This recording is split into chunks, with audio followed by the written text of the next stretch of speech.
북한 권력층에서 절대 있을 수 없는 변화가 목격됐습니다. 북한 김정은 옆자리는 항상 리설주였습니다. 14년간 모든 공식 행사에 부부가 함께 등장했죠. 그런데 2025년 1월 이후 갑자기 리설주가 사라지고 그 자리에 12살 김주애가 앉기 시작했습니다. 20년 경력 의전 간부는 그날 충격적인 지시를 받았습니다. 앞으로 최고 지도자 동지 옆자리는 주애 동지다. 리설주 동지는 더 이상 동행하지 않는다. 과연 이 자리 교체는 무엇을 의미하는 걸까요? 북한은 지금 12살 아이에게 권력을 물려주려는 걸까요? 지금부터 북한 최고 권력층 내부의 충격적인 진실을 들려드리겠습니다. 여러분의 구독과 좋아요가 이런 진실을 세상에 알리는 힘이 됩니다. 2025년 1월의 평양은 유난히 추웠습니다. 하지만 저는 땀을 흘리고 있었습니다. 신년 공연장 주빈석 바로 뒤 의전 보조석에 서 있었으니까요. 20년째 하는 일이었지만 그날만큼은 달랐습니다. 최고 지도자 동지 입장하십니다. 김정은 동지가 들어오셨습니다. 리설주 동지도 함께였습니다. 그런데 그 사이에 어린 여자아이가 있었습니다. 김주애였습니다. 뉴스에서 본 적은 있었지만 이렇게 가까이서 본 건 처음이었습니다. 그런데 이상했습니다. 세 분이 앉는 자리가 말입니다. 중앙에 주애가 앉았습니다. 양옆에 부모가 앉았습니다. 저는 순간 숨이 멎는 줄 알았습니다. 아니, 왜 아이가 가운데 앉는 거지? 북한에서 중앙 자리는 딱 하나입니다. 최고 지도자 자리입니다. 그런데 왜 아이가 그 자리에 앉는 겁니까? 공연이 시작되었습니다. 무용수들이 춤을 췄습니다. 노래가 울려 퍼졌습니다. 박수가 터져 나왔습니다. 그런데 제 눈엔 무대가 보이지 않았습니다. 카메라만 보였습니다. 카메라가 계속 같은 장면을 잡았습니다. 김정은 동지와 주애가 손을 잡는 장면이었습니다. 한 번, 두 번, 세 번. 계속 잡았습니다.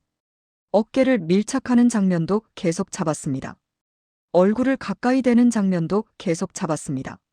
한 번이면 몰라. 왜 계속 잡는 거야? 이건 연출이잖아. 저는 그때 알았습니다. 저건 자연스러운 가족의 모습이 아니라는 걸. 누군가 시키지 않으면 카메라가 저렇게 반복해서 같은 장면을 잡지 않습니다. 저건 보여주기 위한 장면이었습니다. 그리고 그 순간이 왔습니다. 주애가 고개를 들었습니다. 김정은 동지의 볼에 입을 맞췄습니다. 뽀뽀였습니다. 그 순간 주변 공기가 얼어붙었습니다. 저는 주변을 둘러봤습니다. 간부들이 보였습니다. 모두 시선을 피하고 있었습니다. 어떤 이는 고개를 숙였습니다. 어떤 이는 천장을 봤습니다. 박수를 쳤지만 손에 힘이 없었습니다. 리설주 동지를 봤습니다. 웃지 않았습니다. 표정이 굳어 있었습니다. 박수만 쳤습니다. 기계처럼요. 자기 딸을 보지도 않았습니다. 마치 남의 일을 보는 것 같았습니다. 저건 어머니 얼굴이 아니야. 저건 구경꾼 얼굴이야. 순간 소름이 돋았습니다. 숨소리조차 크게 들렸습니다. 웃어야 하는데 웃을 수가 없었습니다. 박수를 쳐야 하는데 손이 떨렸습니다. 공연이 끝났습니다. 의전을 마쳤습니다. 집으로 돌아왔습니다. 그날 밤 저는 잠들 수 없었습니다. 아내가 물었습니다. 여보, 왜 그래요? 무슨 일 있어요? 저는 대답할 수 없었습니다. 말할 수 없었습니다. 말하면 안 되는 거니까요. 하지만 제 머릿속엔 계속 그 장면이 떠올랐습니다. 중앙에 앉은 아이. 계속되는 손잡기. 그리고 뽀뽀. 굳은 얼굴들. 리설주의 무표정. 이건 뭔가 잘못됐어. 이건 사랑이 아니야. 이건 메시지야. 그날 밤 저는 처음으로 이 나라가 이상하다고 느꼈습니다. 20년간 의전 일을 하면서 단 한 번도 느껴본 적 없던 감정이었습니다. 그날 밤 저는 천장만 바라봤습니다. 옆에서 아내가 자는 숨소리가 들렸습니다. 평온한 숨소리였습니다. 하지만 제 심장은 빠르게 뛰고 있었습니다. 계속 그 장면이 떠올랐습니다. 중앙에 앉은 죄, 양옆에 앉은 부모. 왜 아이가 가운데 앉았을까? 왜? 저는 의전 일을 20년 했습니다. 그동안 수없이 많은 행사를 봤습니다. 김일성 주석 시절부터 김정일 장군님 시절, 그리고 김정은 동지 시절까지요. 그동안 단 한 번도 중앙 자리에 다른 사람이 앉은 적이 없었습니다. 중앙은 최고 지도자의 자리입니다. 그건 규칙이었습니다. 아니, 규칙이 아니라 법칙이었습니다. 하늘이 위에 있고 땅이 아래에 있는 것처럼 당연한 거였습니다. 그런데 아이가 그 자리에 앉았습니다. 이건 무슨 의미일까? 새벽 2시쯤 됐을 겁니다. 저는 조용히 일어났습니다. 부엌으로 갔습니다. 찬물을 한 컵 마셨습니다. 손이 떨렸습니다. 그때 깨달았습니다. 아, 이건 메시지구나. 저 자리 배치는 우연이 아니야. 저건 선언이야. 무슨 선언이냐고요? 이 아이가 다음이다라는 선언이었습니다. 이 가문이 계속 간다는 선언이었습니다. 우리는 피로 다스린다는 선언이었습니다. 순간 온몸에 소름이 돋았습니다. 저는 다시 그날의 장면들을 떠올렸습니다. 카메라가 계속 잡던 손잡기, 어깨 밀착, 그리고 뽀뽀. 그것도 한 번이 아니었습니다. 계속 반복됐습니다. 마치 이걸 봐라, 이걸 기억해라라고 말하는 것처럼요. 저건 사랑이 아니야. 저건 정치야. 그리고 간부들의 얼굴이 떠올랐습니다. 모두 굳어 있었습니다. 시선을 피했습니다. 박수를 쳤지만 힘이 없었습니다. 왜 그랬을까요? 이제 알겠습니다. 그들도 똑같이 느꼈던 겁니다. 뭔가 이상하다고요. 뭔가 잘못되고 있다고요. 하지만 아무도 말할 수 없었습니다. 말하면 안 되니까요. 생각만 해도 안 되니까요. 그날 밤 가장 충격적이었던 건 리설주 동지의 얼굴이었습니다. 어머니의 얼굴이 아니었습니다. 딸이 아버지에게 뽀뽀를 하는데 어머니가 웃지 않았습니다. 그냥 기계처럼 박수만 쳤습니다. 왜 안 웃었을까? 자기 딸인데. 그때 또 깨달았습니다. 리설주 동지도 알고 있었던 겁니다. 저게 사랑의 표현이 아니라는 걸. 저게 정치적 연출이라는 걸. 저 아이가 이미 도구가 되어버렸다는 걸. 어머니로서 어떤 기분이었을까요? 자기 딸을 정치 무대에 세우는 심정이 어땠을까요?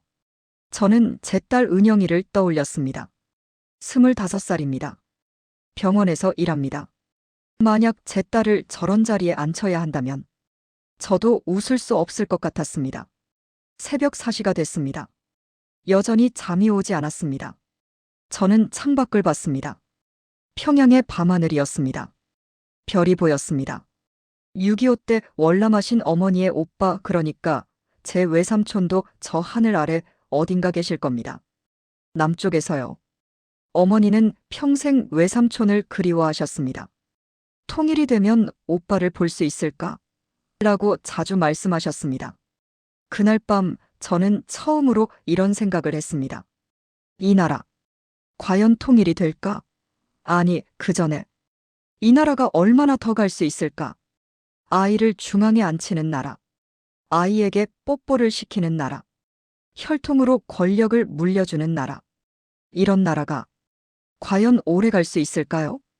동이 트기 시작했습니다. 아내가 일어났습니다. 여보, 밤새 안 주무셨어요? 얼굴이 왜 그래요? 저는 웃으며 대답했습니다. 아니야, 잤어. 꿈을 좀 꿨나 봐. 거짓말이었습니다. 하지만 진실을 말할 수 없었습니다.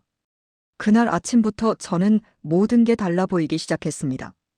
다음 날 출근길이었습니다. 평소처럼 전차를 탔습니다. 평소처럼 신문을 펼쳤습니다. 그런데 일면이 눈에 들어왔습니다. 경애하는 김정은 동지께서 사랑하는 따님 김주애 동지와 함께 사진이 크게 실려 있었습니다. 어제 그 공연장 사진이었습니다. 손을 잡고 있는 사진, 어깨를 맞대고 있는 사진, 뽀뽀하는 사진은 다행히 없었습니다. 하지만 제 손은 떨렸습니다. 벌써 신문에 났네. 빨라. 너무 빨라. 직장에 도착했습니다. 아침 조회 시간이었습니다. 과장이 말했습니다. 동무들, 어제 신년 공연 보셨죠? 우리 주의 동지께서 얼마나 사랑스러우신지 모릅니다. 앞으로 주의 동지 관련 선전 사업에 더욱 힘써야 합니다. 저는 고개를 끄덕였습니다. 주변 동료들도 고개를 끄덕였습니다. 하지만 눈빛이 이상했습니다. 다들 뭔가 불편해 보였습니다. 말은 네, 알겠습니다라고 하는데 얼굴은 그렇지 않았습니다. 점심시간이었습니다. 식당에서 밥을 먹는데 옆 테이블에서 대화가 들렸습니다. 주의 동지가 벌써 12살인가?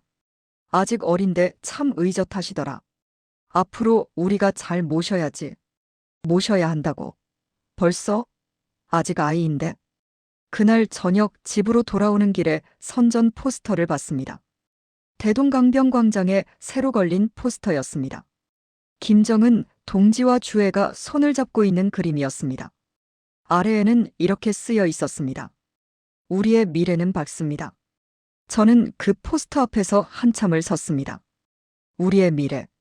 저 아이가 우리의 미래라는 뜻인가? 벌써? 그로부터 일주일 후였습니다. 조선중앙TV에서 특집 방송이 나왔습니다. 경애하는 김정은 동지와 사랑하는 따님의 아름다운 동행이라는 제목이었습니다. 그날 공연 장면이 다시 나왔습니다. 손잡는 장면, 어깨 맞대는 장면이 계속 반복됐습니다. 아내가 말했습니다. 주의 동지 참 예쁘게 생기셨네요. 저는 대답하지 못했습니다. TV를 보면서 답답함만 느꼈습니다. 한 달이 지났습니다. 2월 중순쯤이었습니다. 부서 회의가 있었습니다. 과장이 심각한 얼굴로 말했습니다. 동무들 조심하십시오. 요즘 위에서 내려오는 지시가 주의 동지 관련해서 말 조심하라는 겁니다. 함부로 이야기하지 마십시오. 말 조심? 무슨 말을 조심하라는 걸까요? 칭찬도 조심해야 하고 비판은 당연히 안 되고. 그럼 아예 입을 다물라는 뜻이었습니다. 그날 저녁 소문을 들었습니다. 함흥에서 온 출장자가 조용히 말했습니다. 평양에서는 모르시겠지만 함흥에서 간부 한 명이 잡혀갔답니다. 술 먹고 주의 동지 이야기를 했다나 뭐라나. 제 등골이 서늘해졌습니다. 벌써 잡혀간다고. 말만 해도 3월이 되었습니다. 또 회의가 있었습니다. 이번엔 부장이 직접 말했습니다. 동무들, 앞으로 후계자 교양 사업이 중요합니다. 우리 주의 동지를. 아직 공식 발표는 아니지만 어쨌든 잘 모셔야 합니다. 후계자 교양 사업. 그 말을 들은 순간 제 머릿속이 하얘졌습니다. 진짜구나. 진짜 저 아이를 후계자로 만들려고 하는구나. 저는 그날 밤에도 잠을 이룰 수 없었습니다. 제 딸 은영이가 떠올랐습니다. 25살입니다. 주애보다 13살이나 많습니다. 은영이는 대학을 졸업하고 병원에서 일합니다. 자기 인생을 살고 있습니다. 그런데 주애는 어떻습니까? 아직 12살입니다. 중학교도 안 졸업한 나이입니다. 그런 아이를 벌써 정치 무대에 세우고 벌써 후계자 교육을 시키고 벌써 사람들에게 모시라고 합니다. 이건 아이를 위한 게 아니야.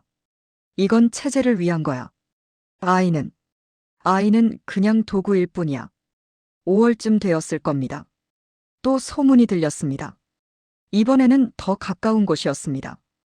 같은 부서 차장이 좌천됐다는 소문이었습니다. 지방으로 내려갔답니다. 왜냐고요? 회식 자리에서 이런 말을 했답니다. 아이를 너무 일찍 내세우는 거 아닌가? 그 말 한마디였습니다. 저는 그 소문을 듣고 온몸이 얼어붙었습니다. 이제 의문만 가져도 잘리는구나. 생각만 해도 위험하구나. 6월 어느 날이었습니다. 저는 대동강변을 걷고 있었습니다. 저녁 산책이었습니다. 모란봉이 보였습니다. 어렸을 때 어머니와 함께 올랐던 산이었습니다. 어머니가 그때 말씀하셨습니다. 철호야, 언젠가는 통일이 될 거야. 그때 엄마는 오빠를 만날 수 있겠지? 그날 저는 처음으로 이런 생각을 했습니다. 통일. 이 나라와 통일이 가능할까? 아이를 권력도구로 쓰는 나라와 혈통으로만 다스리는 나라와 그리고 더 무서운 생각이 들었습니다.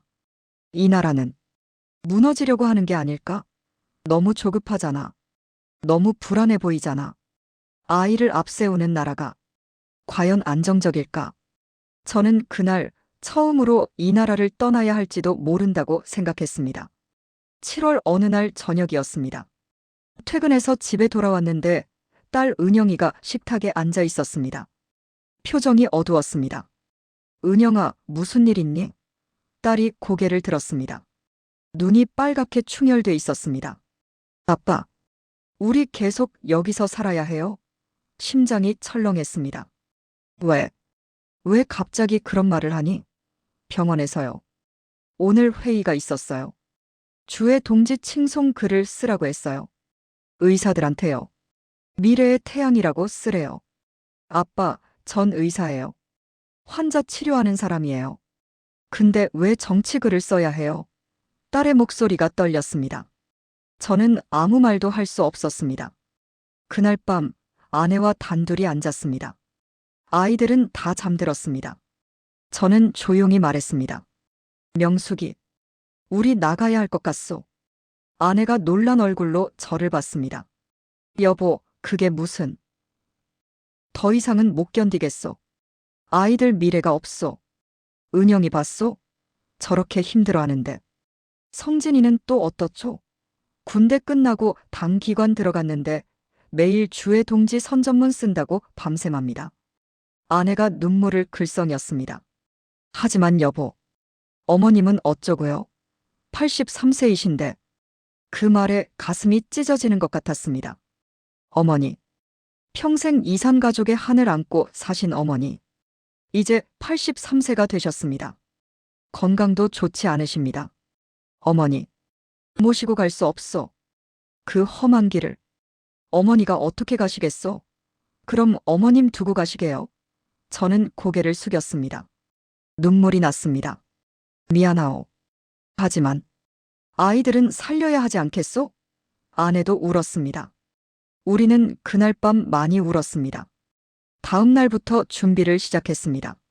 조심스럽게, 아주 조심스럽게요. 먼저 돈을 모았습니다. 장마당에서 몰래 달러를 샀습니다. 한 번에 많이 사면 의심받으니까 조금씩 샀습니다. 6개월 동안 모았습니다. 중국에 조선족 친척이 있었습니다. 아버지 쪽 먼 친척이었는데 10년 전 한 번 만난 적이 있었습니다. 제가 출장으로 단둥에 갔을 때였습니다. 그때 전화번호를 받아뒀었습니다. 저는 조심스럽게 전화를 걸었습니다. 공중전화에서요. 저, 김철호입니다. 혹시 기억하십니까? 아, 철호. 어떻게 전화를? 지금 말 못합니다. 나중에 꼭 연락드리겠습니다. 짧게 끊었습니다. 너무 길면 감청될 수 있으니까요. 석 달이 지났습니다. 10월이 되었습니다. 어느 날 직장에서 충격적인 소식을 들었습니다. 철호 동무 들었소? 다음 달에 또 큰 행사가 있답니다. 주의 동지 생일 행사래요. 생일 행사. 국가 행사로 아이 생일을 한다고. 그날 저는 결심했습니다. 더 이상 못 기다린다. 지금 가야 한다. 집에 돌아와 가족을 모았습니다. 아들 성진이도 불렀습니다. 다들 잘 들으시오. 우리 이번 달 안에 떠날 겁니다. 성진이가 놀라며 물었습니다. 아버지, 어디로요? 남쪽으로. 한국으로 갑니다. 한국이요? 그게 가능해요? 가능하든 불가능하든 가야 합니다. 여기 있으면 우리 모두 망가집니다. 은영이가 물었습니다. 할머니는요? 저는 눈을 감았습니다. 할머니는 모시고 갈 수 없다. 미안하다. 그날 밤 어머니 방에 갔습니다. 어머니는 누워 계셨습니다. 어머니. 왜 그러니, 철호야. 어머니. 저 다음 주에 출장 갑니다. 함경도 쪽으로요. 거짓말이었습니다. 평생 어머니께 거짓말을 해본 적이 없었는데. 그래, 조심해서 다녀오너라. 어머니. 제가 꼭 약속 하나 드릴게요. 무슨 약속? 통일되면요. 제가 꼭 외삼촌 찾아드릴게요. 남쪽 가서요. 어머니가 제 손을 잡으셨습니다. 주름진 손이었습니다. 철호야, 너 무슨 생각하는 거 아니지? 제 가슴이 철렁했습니다. 어머니가 눈치채신 건가? 에구, 무슨 말씀을? 출장 다녀올 뿐입니다. 그래, 조심해라. 어머니는 통일을 못 보고 죽을 것 같구나. 아닙니다, 어머니. 꼭 보실 겁니다. 그날 밤 저는 어머니 방에서 나와 한참을 울었습니다. 이틀 후였습니다. 브로커와 연락이 닿았습니다. 중국 친척이 연결해줬습니다. 일행이 몇입니까? 셋입니다. 저와 아내, 그리고 딸입니다. 아들은요? 아들은 못 데려갑니다. 성진이를 데려갈 수 없었습니다. 군 복무를 마친 당 기관 직원이 갑자기 사라지면 수색이 너무 심할 겁니다. 가족 전체가 위험해집니다. 성진이에게 말했습니다. 성진아, 미안하다. 아버지, 괜찮습니다. 저는 여기 남겠습니다. 할머니 모셔야죠. 28살 아들이 웃으며 말했습니다. 하지만 눈에는 눈물이 고였습니다. 나중에 꼭 다시 만나자. 네, 아버지. 통일되면 만나요. 떠나기로 한 날이었습니다. 어머니께 인사드렸습니다. 어머니, 다녀오겠습니다. 그래, 조심해라. 성진이와 악수했습니다. 아버지, 잘 다녀오세요. 문을 나서는데 뒤돌아보고 싶었습니다. 하지만 참았습니다. 뒤돌아보면 못 갈 것 같았습니다. 그렇게 저희는 평양을 떠났습니다. 기차는 북쪽으로 올라갔습니다. 평양에서 청진까지, 다시 청진에서 온성까지. 이틀이 걸렸습니다. 기차 안에서 저희는 말이 없었습니다. 아내는 계속 창밖만 봤습니다. 딸 은영이는 손을 꼭 잡고 있었습니다. 떨리는 손이었습니다. 이제 돌아갈 수 없다. 한 번 강을 건너면 끝이다. 온성에 도착했습니다. 11월 중순이었습니다. 함경도의 밤은 추웠습니다. 영하 10도는 됐을 겁니다. 브로커가 나왔습니다. 40대 남자였습니다. 저 따라오십시오. 말하지 마시고요. 우리는 어둠 속을 걸었습니다. 1시간을 걸었습니다. 산길이었습니다. 발이 시렸습니다. 은영이가 미끄러졌습니다. 제가 붙들었습니다. 괜찮니? 네, 아빠. 괜찮아요? 드디어 강이 보였습니다. 두만강이었습니다. 강폭이 생각보다 넓었습니다. 50m는 됐을 것 같습니다. 브로커가 말했습니다. 저기 보이는 불빛이 순찰대입니다. 저 불빛이 왼쪽으로 가면 우리가 건너는 겁니다. 그때까지 기다리십시오. 우리는 풀숲에 엎드렸습니다. 온몸이 얼어붙었습니다. 은영이 이빨이 딱딱 부딪혔습니다. 추워서요. 30분을 기다렸습니다. 불빛이 천천히 움직였습니다. 왼쪽으로. 지금입니다. 뛰십시오. 우리는 강으로 뛰어내려갔습니다. 11월이라 강물이 얼어 있었습니다. 하지만 다 언 건 아니었습니다. 중간중간 물이 보였습니다. 첫 발을 내디뎠습니다. 얼음이 삐걱거렸습니다. 제발, 깨지지 마라. 아내가 뒤따라왔습니다. 은영이도 따라왔습니다. 반쯤 왔을 때였습니다. 어이, 거기 누구야? 순찰대 목소리였습니다. 불빛이 이쪽으로 왔습니다. 뛰세요. 빨리. 브로커가 소리쳤습니다. 우리는 뛰었습니다. 얼음 위에서요. 탕. 총소리였습니다. 저 멀리서 들렸습니다. 엎드려요. 우리는 엎드렸습니다. 얼음 위에서요. 너무 추웠습니다. 온몸이 떨렸습니다. 탕. 총소리가 더 가까워졌습니다. 제 옆에서 얼음이 깨졌습니다. 총알이 박힌 겁니다. 아빠. 은영이가 소리쳤습니다. 저는 은영이를 끌어안았습니다. 소리내지 마. 제발. 불빛이 이쪽 저쪽을 비췄습니다. 우리는 숨도 쉬지 않았습니다. 1분이 지났습니다. 2분이 지났습니다. 불빛이 멀어졌습니다. 순찰대가 다른 곳으로 간 겁니다. 지금입니다. 빨리 건너십시오. 우리는 다시 뛰었습니다. 강 중간쯤 왔을 때 얼음이 갈라지는 소리가 들렸습니다. 조심하세요. 아내가 발을 헛디뎠습니다. 얼음이 깨졌습니다. 아내가 물에 빠졌습니다. 명숙이, 저는 아내를 붙잡았습니다. 손을 잡아당겼습니다. 온 힘을 다해서요. 여보, 여보. 아내가 물에서 나왔습니다. 온몸이 젖어 있었습니다. 11월 두만강 물이었습니다. 얼음장 같았습니다. 걸을 수 있어? 네. 네. 우리는 다시 걸었습니다. 아내는 온몸이 떨렸습니다. 하지만 계속 걸었습니다.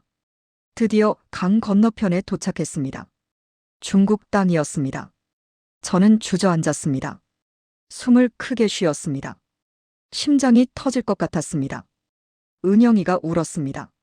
아빠, 우리 살았어요? 그래, 살았다. 우리 살았어.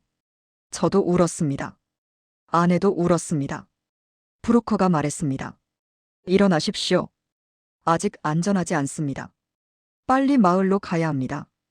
우리는 다시 걸었습니다. 산길을 1시간 더 걸었습니다. 작은 마을이 나타났습니다. 조선족 마을이었습니다. 한 집 문을 두드렸습니다. 브로커가 중국어로 뭐라고 말했습니다. 문이 열렸습니다. 60대쯤 되는 조선족 할머니였습니다. 어서 들어오세요. 빨리요. 우리는 집 안으로 들어갔습니다. 따뜻했습니다. 난로가 있었습니다. 할머니가 담요를 가져왔습니다. 젖은 옷 벗으세요. 감기 걸리겠어요. 우리는 옷을 갈아입었습니다. 할머니가 준 옷이었습니다. 뜨거운 물을 주셨습니다. 저는 물을 마셨습니다. 눈물이 났습니다. 살았다. 우리가 살았다. 그날 밤 우리는 그 집 방바닥에 누웠습니다. 온돌이 따뜻했습니다. 은영이가 제 손을 잡았습니다. 아빠, 할머니랑 오빠는 괜찮을까요? 그래, 괜찮을 거야. 우리가 꼭 다시 만나자. 그날 밤 저는 천장을 보며 생각했습니다. 어머니, 성진이, 미안합니다. 꼭 다시 만나겠습니다. 통일이 되면 꼭. 두만강을 건넌 밤이었습니다. 우리 인생이 바뀐 밤이었습니다. 중국에 도착한 첫날 아침, 저는 밖을 내다봤습니다. 해가 떠올랐습니다. 중국 땅의 아침이었습니다. 자유다. 드디어 자유다. 그렇게 생각했습니다. 하지만 착각이었습니다. 조선족 박씨 할머니가 아침을 차려주셨습니다. 죽이었습니다. 따뜻한 죽이었습니다. 많이 드세요. 기운 차려야죠. 감사합니다, 할머니. 밥을 먹는데 눈물이 났습니다. 따뜻한 밥이 이렇게 고마울 줄 몰랐습니다. 할머니가 말씀하셨습니다. 여기 오래 있으면 안 됩니다.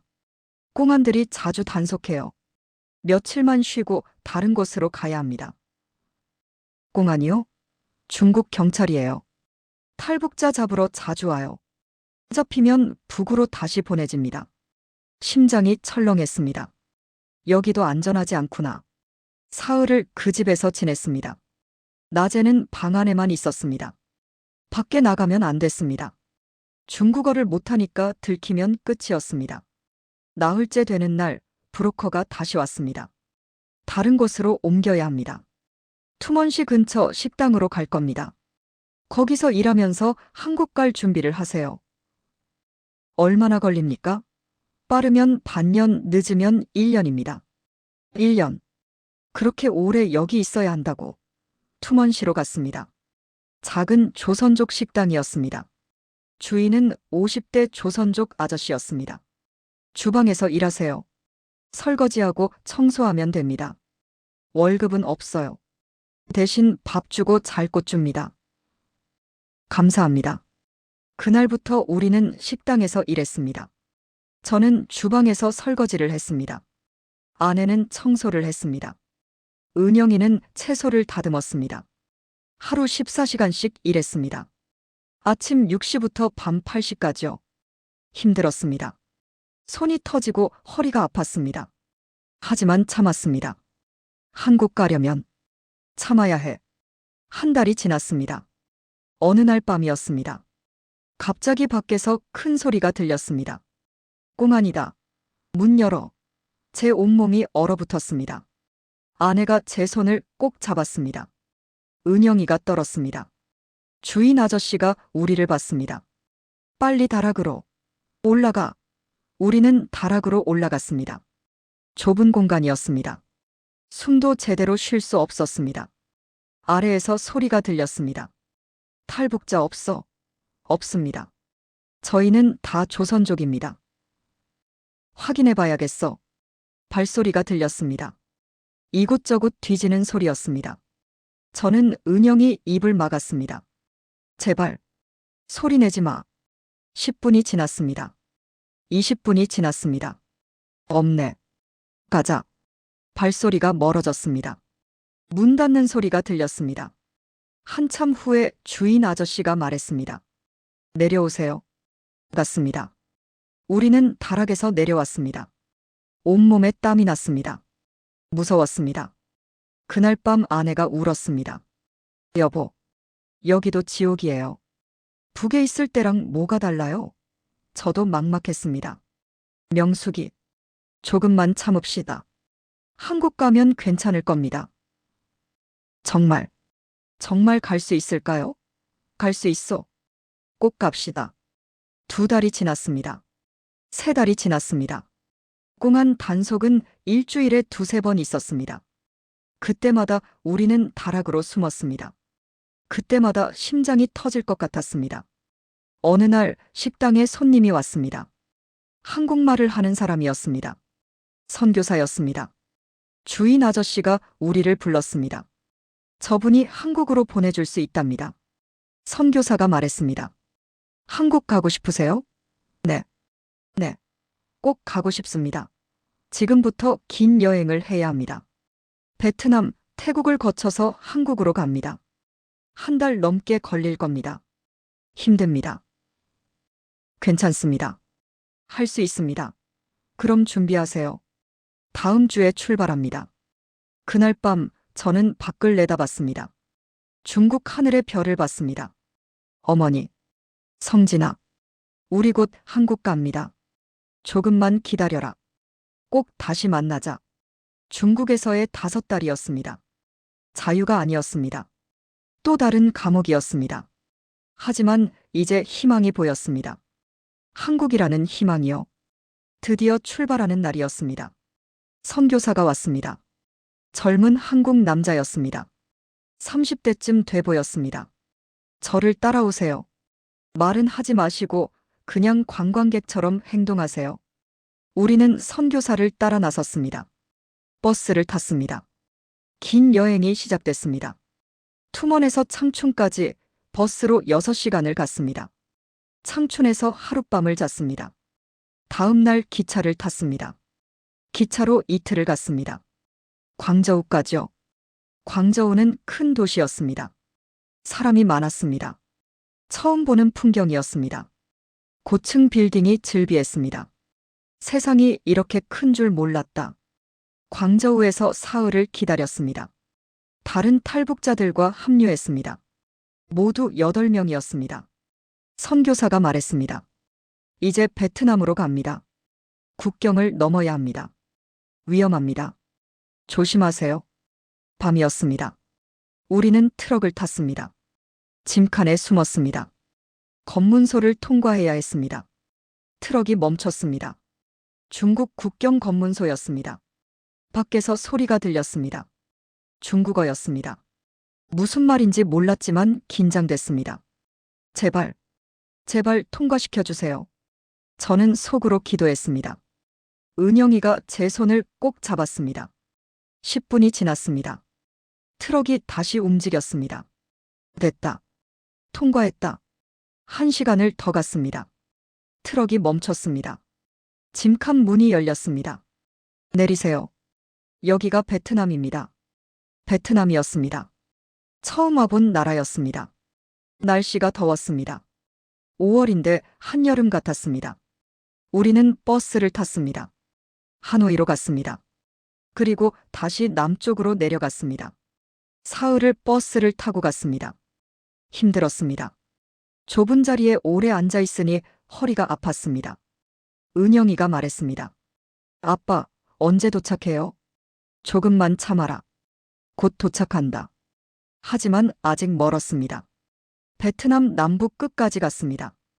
호찌민이라는 도시였습니다. 거기서 또 기다렸습니다. 일주일을 기다렸습니다. 그동안 작은 여관에 숨어 있었습니다. 밖에 나가면 안 됐습니다. 불법 체류자였으니까요. 드디어 선교사가 왔습니다. 이제 태국으로 갑니다. 국경을 넘어야 합니다. 또 밤이었습니다.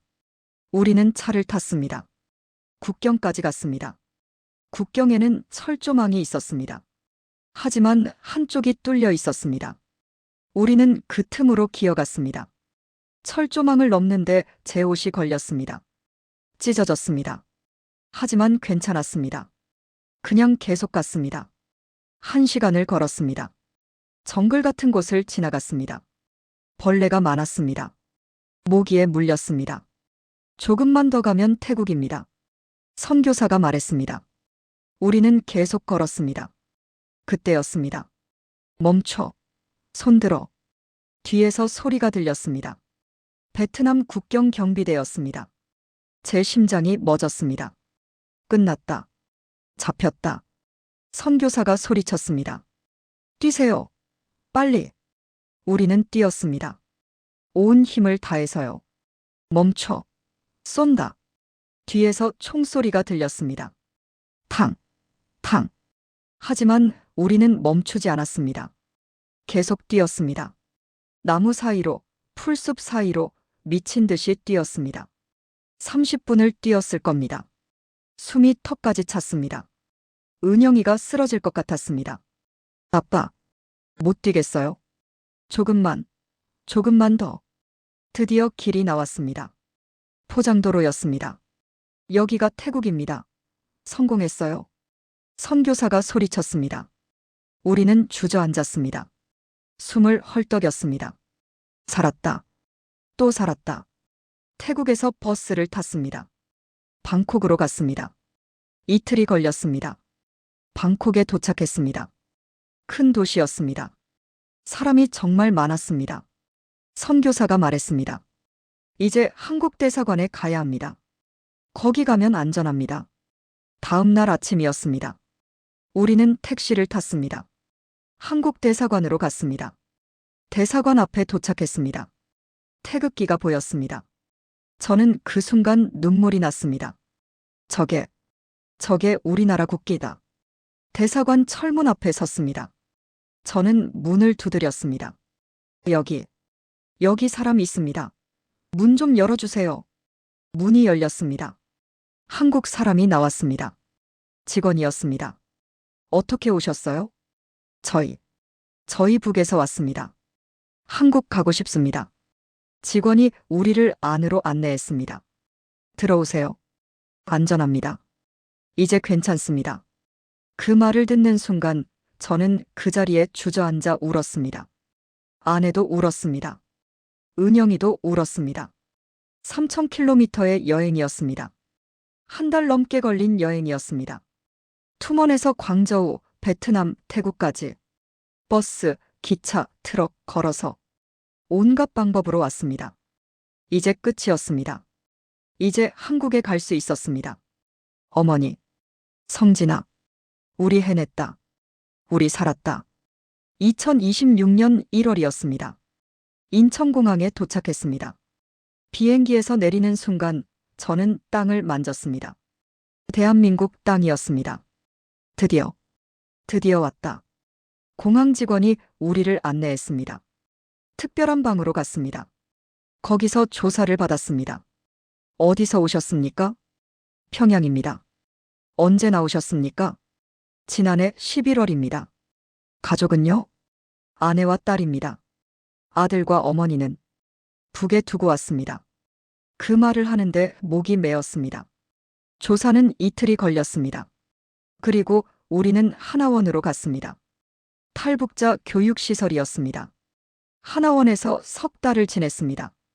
한국 생활을 배웠습니다. 한국말도 배웠습니다. 북한말과 달랐으니까요. 휴대폰이 아니라 손전화라고 배웠습니다. 아파트가 아니라 살림집이라고 배웠습니다. 아니, 반대였습니다. 여기서는 손전화가 아니라 휴대폰이라고 했습니다. 처음에는 헷갈렸습니다. 하지만 배웠습니다. 하나원을 나왔습니다. 정부에서 집을 줬습니다. 서울 외곽의 작은 아파트였습니다. 집에 처음 들어갔을 때 저는 울었습니다. 이게 우리 집이라고. 작은 아파트였지만 천국 같았습니다. 온수가 나왔습니다. 24시간 전기가 들어왔습니다. 난방이 됐습니다. 첫날 밤 저는 잠을 이룰 수 없었습니다. 너무 좋아서요. 다음 날 아침 저는 밖에 나갔습니다. 편의점에 갔습니다. 24시간 편의점이었습니다. 밤에도 문을 연다고. 이게 가능한 거야. 들어가서 둘러봤습니다. 물건이 가득했습니다. 라면, 빵, 우유, 과자. 없는 게 없었습니다. 저는 라면 하나를 샀습니다. 그리고 울었습니다. 평양에서는 라면 하나 사려면 장마당에서 한참을 돌아다녀야 했는데 여기는 24시간 아무 때나 살 수 있었습니다. 마트에도 갔습니다. 큰 마트였습니다. 쌀이 가득했습니다. 고기도 가득했습니다. 야채도 과일도 모든 게 넘쳐났습니다. 이게 진짜야? 꿈이 아니야. 저는 쌀 한 포대를 샀습니다. 10kg이었습니다. 평양에서는 한 달 배급량이었는데 여기서는 10,000원이면 살 수 있었습니다. 집에 돌아와서 밥을 지었습니다. 쌀밥이었습니다. 하얀 쌀밥이었습니다. 아내와 은영이와 함께 먹었습니다. 모두 울면서 먹었습니다. 아빠, 이거 진짜 우리가 먹어도 돼요? 그래, 은영아. 마음껏 먹어도 된다. 그날 저녁 저는 인터넷을 켰습니다. 북한 뉴스를 찾아봤습니다. 김주애 소식이 나왔습니다. 뉴스에서 말했습니다. 북한이 김주애를 후계자로 공식 지명했다고요. 그래. 그때 그 장면이 맞았구나. 2025년 1월 그 공연장에서 본 장면이 떠올랐습니다. 중앙에 앉은 아이. 뽀뽐. 굳은 얼굴들. 리설주의 무표정. 이제 알겠어. 그게 시작이었구나. 후계 작업의 시작이었어. 저는 생각했습니다. 저 체제는 곧 무너질 거야. 아이를 도구로 쓰는 나라가 오래 갈 리 없어. 한 달이 지났습니다. 저는 일자리를 구했습니다. 공장이었습니다. 힘들었지만 괜찮았습니다. 월급을 받았습니다. 제 돈이었습니다. 제가 번 돈이었습니다. 은영이는 한국 간호사 자격 시험을 준비했습니다. 공부가 힘들었지만 열심히 했습니다. 아빠, 꼭 합격할 거예요. 그래서 돈 많이 벌어서 할머니랑 오빠 모셔올 거예요. 은영이의 말에 저는 눈물이 났습니다. 어머니, 성진이. 저는 밤마다 북쪽 하늘을 봤습니다. 별을 봤습니다. 어머니, 건강하십니까? 성진아, 잘 있니? 아빠가 미안하다. 어느 날 저는 통일부에 갔습니다. 이산가족 신청을 했습니다. 어머니가 6.25 때 헤어진 오빠가 남쪽에 계십니다. 찾고 싶습니다. 직원이 말했습니다. 명단을 찾아보겠습니다. 시간이 걸릴 수 있습니다. 괜찮습니다. 기다리겠습니다. 1년이 지났습니다. 지금은 2028년입니다. 저는 여전히 공장에서 일합니다. 은영이는 간호사 시험에 합격했습니다. 병원에서 일합니다. 아내는 식당에서 일합니다. 우리는 열심히 삽니다. 돈을 모읍니다. 언젠가는 통일이 될 겁니다. 그때 어머니를 모셔올 겁니다. 성진이를 만날 겁니다. 그리고 어머니의 오빠, 제 외삼촌을 찾아드릴 겁니다. 오늘도 저는 북쪽을 바라봅니다. 서울 하늘에서 북쪽을 바라봅니다. 어머니, 조금만 기다리세요. 성진아, 견뎌라. 우리 꼭 다시 만나자. 자유는 좋습니다. 여기는 천국 같습니다. 하지만 가슴 한편이 늘 아픕니다. 북에 둔 가족들 때문입니다. 그래서 저는 여러분께 말하고 싶습니다. 통일은 꼭 와야 합니다. 반드시 와야 합니다. 그날 공연장에서 본 김주애의 모습이 아직도 눈에 선합니다. 아이를 정치 도구로 쓰는 체제, 혈통으로만 다스리는 나라. 그런 나라는 오래 갈 수 없습니다. 언젠가는 무너질 겁니다.